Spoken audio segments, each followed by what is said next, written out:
Баяндаулы облыс орталығы Ақтау қаласынан 20 шақырым қашықтықта орналасқан Мұнайлы ауданына қарасты елді мекен. Ауыл 1975 жылы құрылды. Жалпы аумағы 14.242 гектар. Халық саны 7018 адам.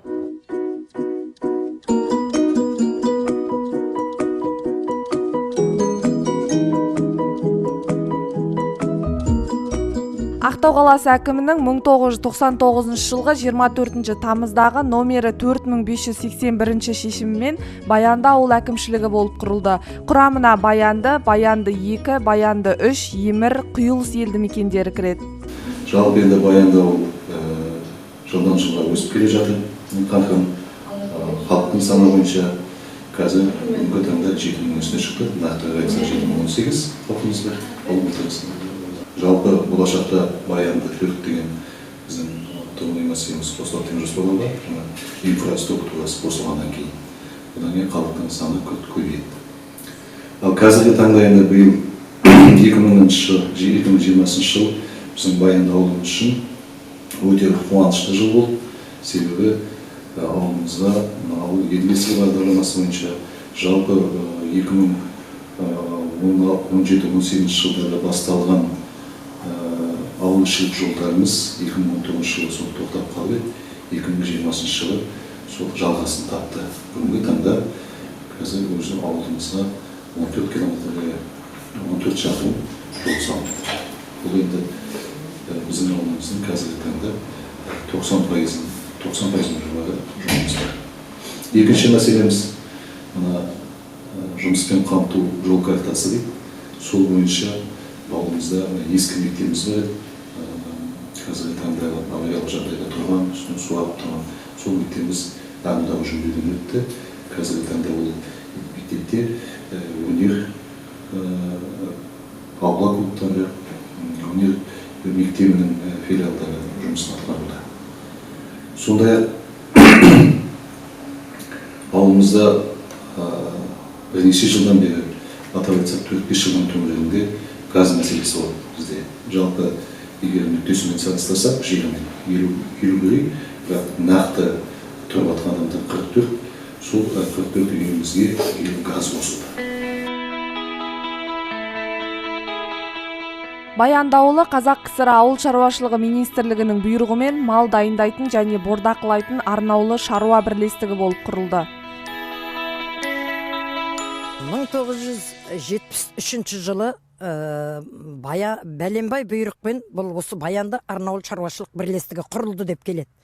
Ал шындығында 1975 жылы 28 август күні бірінші тұрғын Елубаев оңдаған келеді бұл ауылға. Ең бірінші жұмыс күшіне қол ұсынған адам осы бұл ауылдың тұрғыны. Қазір әйелі, бала шағалары тұрады, өзі өмірден озып кетті.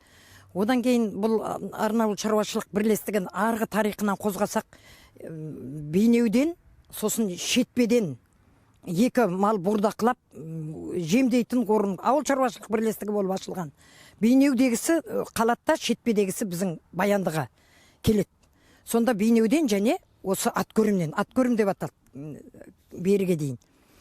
Бұның негізгі мақсаты 15-20 килограмм болып келген арық тоқтылар 35-40 килограммға дейін семіртіліп, етте мысалы жаңағы жылқының еті де сол жылқыда семіртіліп, жаңа 45 күнде жылқыны семірту керек екендігін ескертсек, түйенің мемлекетке жүнін тапсыру жоспарлы жұмысы тағы бар. Осындай үлкен қызу жұмыстың ортасында Ақшұқыр ауылының тұрғыны осы жерге 1983 жылы Нұрлайып Жомарт деген азамат директор болып келеді. Бұл кісіні енді сөзбен айтып, бұл кісі туралы жеткізу мүмкін емес. Ең бірінші келгеннен бастап осы ауылға біздің артымызда тұрған Баянды ауыл клубы, бұл осы 25 бригадалық топ жатқан үй. 25 бригадалық топ жатып, осы ауылды сала бастады. Ең алғаш салынған 5 үй міне. Мына 5 үй. Жарылғап, Лауадин, Әмірқан, Егізбай, Бекес. Осы кісілер Баянды ауылына бірінші жұмыс күшіне қол ұсынған адамдар. Жұмыс Нұрлайып Жомарт әр үйді салғанда ол 2-3 жылда бұл үйдің санын 36-ға жеткізді. 36 үйдің барлығына кіріп шығып, әр үйге кемінде 2 ағаштан отырғызуды міндеттеді. Ол енді 3 отырғызып, 5 отырғызғандар бар. Міне сол ағаш қазір Баяндаулы көктем болса, бірінші ағашымен көрікті көкпеңбек болып көрінеді. Себебі ол сол 75 жылы Нұрлайып Жомарттың отырғызып кеткен міндеттеген ағаштары.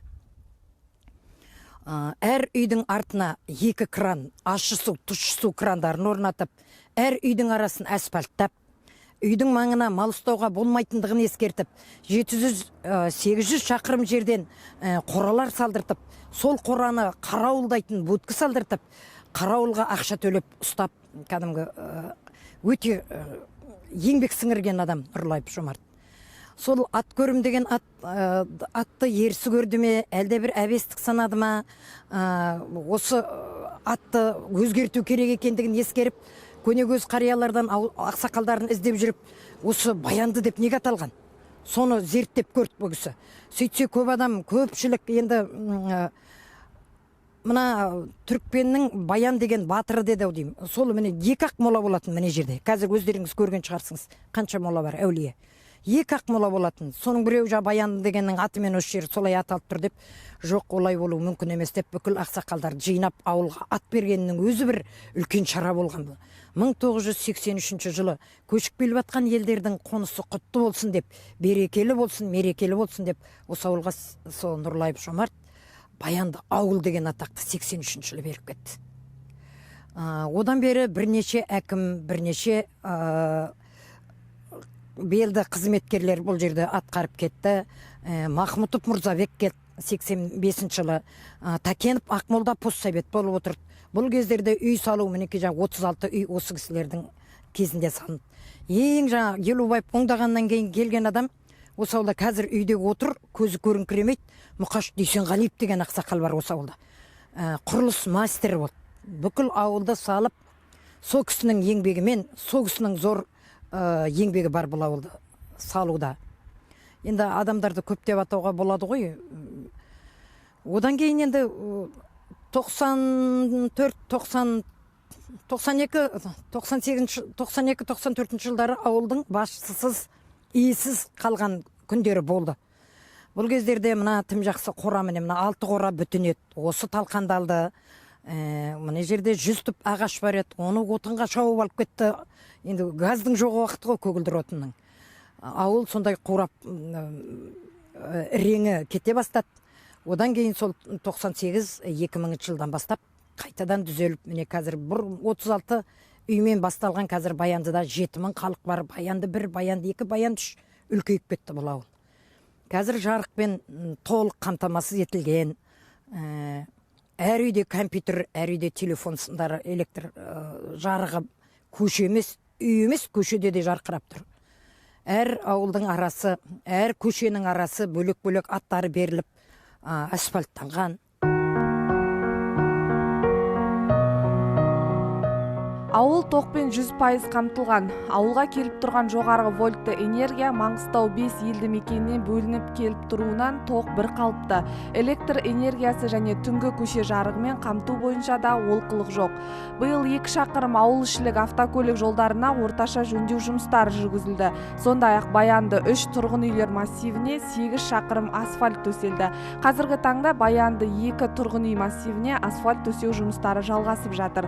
Баянды ауыл әкімшілігіне қарайтын ауылдарға суды күнара беріп отырады. Мәселен, Баянды 1 тұрғын үйлер массивіне 400 куб, Баянды 2 тұрғын үйлер массивіне 600 куб және Баянды 3 тұрғын үйлер массивіне 800 куб су жіберіледі. Баянды ауылында әлеуметтік нысандар толықтай телефон, интернет желісімен қамтамасыз етілген. Қазіргі таңда ішінара интернет желісі тартылмаған үйлердің тұрғындарымен келісім шартқа отыру жұмыстары жүргізіліп жатыр.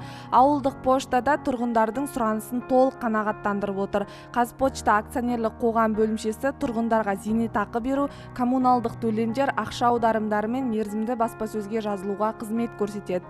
Тазалық табалдырықтан басталады деп есептейтін Баянды ауылының тұрғындары көше тазалығына аса мән береді. Ауыл бойынша Атамекен тазалық мекемесі көше тазалығымен айналысса, арнайы қызметкерлер кестеге сәйкес тұрмыстық қатты қалдықтарды алып, ауыл ішіне тазалау жұмыстарын жүргізеді. Сондай-ақ бөлінген қаражат көлеміне қарай көше ағаштары аптасына 1 рет суарылады. Ауыл тұрғындарына бір бастапқы медициналық көмек көрсету орталығы қызмет көрсетеді. Амбулаторияда 2 жалпы тәжірибелі дәрігер, 1 акушер-гинеколог, 1 психолог, 23 медбике мен 3 кіші қызметкер жұмыс істеп келеді. ЭКГ, физикалық кабинет және лаборатория бар. Күндізгі ем қабылдау, емшара, екпе егу жұмыстары жүргізіледі. Сондай-ақ есепте тұрған науқастарға ай сайын тегін дәрі-дәрмек беріледі. Атап өту керек, ауыл бойынша орталықта бір ғана дәріхана бар. Бұған дейін тұрғындар қажетті дәрі-дәрмектерін аудан орталығынан таситын болған.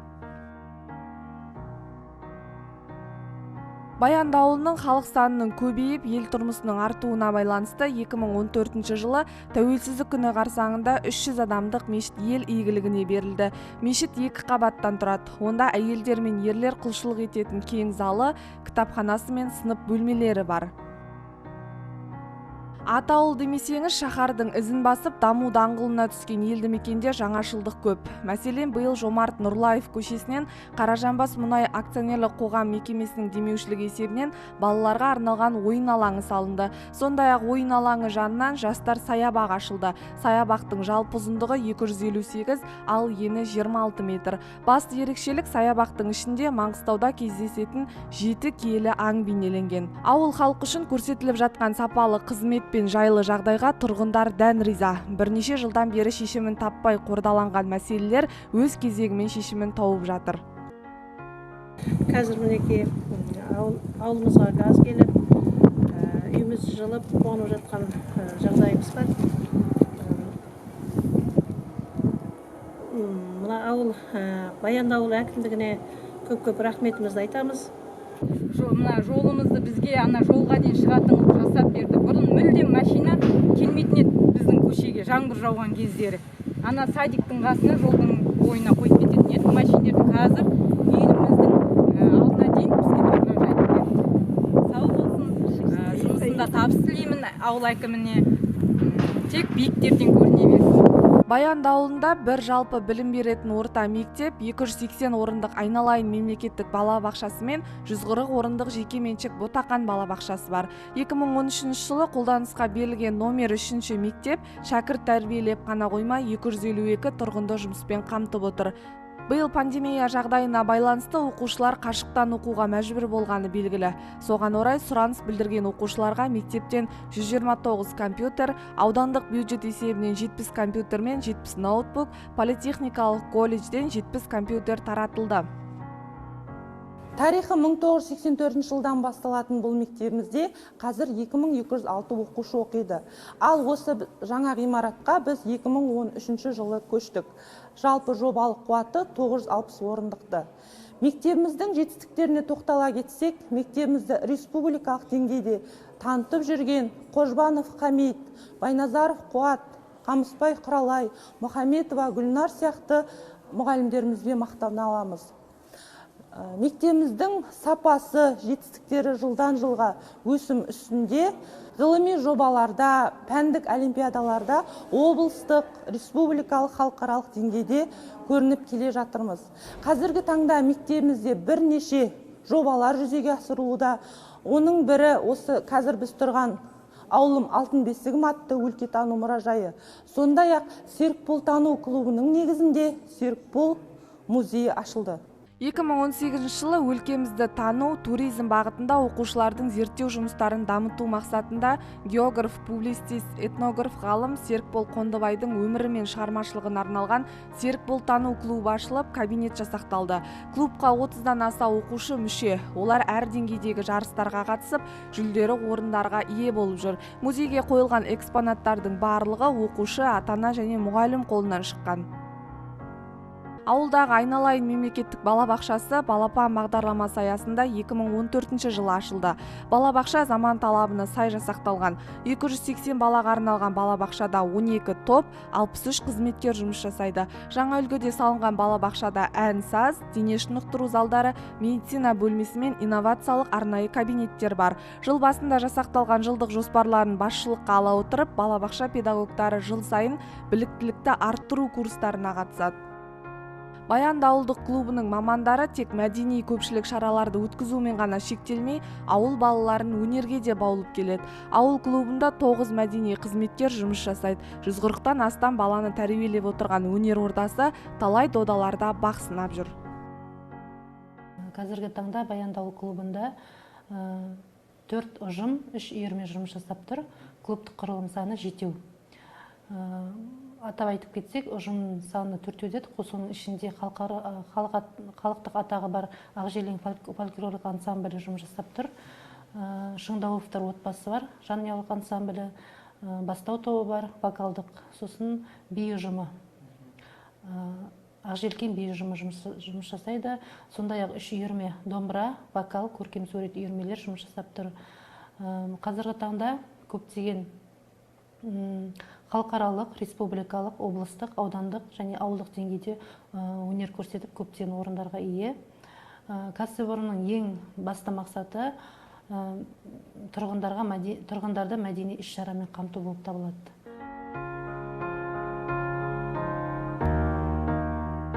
Шағын кәсіпкерлік елдің әлеуетті тірегі. Баянды ауылында шағын кәсіпкерлікті дамыту мақсатында 189 шағын және орта кәсіпкерлік нысан тіркелген. Оның 38-і жауапкершілігі шектеулі серіктестігі болса, 50 шаруа қожалығы, ал 101-і жеке кәсіпкерлер. Соның бірі Қуандық Бөрібасов. 2014 жылдан бері ауыл тұрғындарын құс өнімдерімен қамтамасыз етіп отыр. Алғашқы 4 жылында жұмыртқа өндірісімен айналысқан. Қазір цехта 20 мың бас балапан өсіріліп жатыр. Дайын өнімді тек ауыл көлемінде ғана емес, облыс бойынша дүкендер мен супермаркеттерге жеткізеді. Сонда біз өзіміз мындан шығарамыз балапанды, жұмыртқаны Алел Агро деген жаңа құс фабрикасынан Алматыдан алып келеміз самолетпен, мындан шығарамыз, анда цехта өсіреміз, өсіріп өзіміздің ойын цехтан соямыз, морозилкеге саламыз, сосын қалаға сеттерге тарқатамыз. Жем-су жемін біз әр жерден аламыз, Алматыдан аламыз, Қостанайдан аламыз, Оралдан аламыз. Осы өзімізден кармасияқтан өңдеп шығарамыз, қоспа жемді жасап шығарамыз. Ал шикізатын аламыз. Бидай, көкөніс, жүгері, деген заттарын алып, өзіміз қоспа жем қылып шығарып жасап дайындап береміз. Әрбір құсқа 4-те 2, 4,5 деп қоямыз. Бірақ ең төменгісі 4 киломен есептейміз. Сонда 20 мың құсқа 80 тонна жем кетеді. Қазір құс етін өндіріп жатыр. Әртүрлі бір айында қауқарымыз айға 100 тонн, 150 тонн беруге істеп жатыр, 100 тоннға дейін беріп жатыр қазір енді. Сонымен қатар мұнда Маңғыстаудағы ең үлкен Соғым атты мал базары бар. Мұнда күніне 30-дан астам мал сойылады. Мал базарының ішінде барлық жағдайы жасалған қоралар жалға беріледі. Қоралардың ішінде жарық пен су тартылған. Ауылдың көркеюі еліміздің көркеюі. Себебі бүкіл қазақы болмыс пен ұлттық құндылық ауылдан басталады. Баяндыдағы баянды істерді көріп, еліміздің жарқын болашағына деген сеніміміз бекей түсті.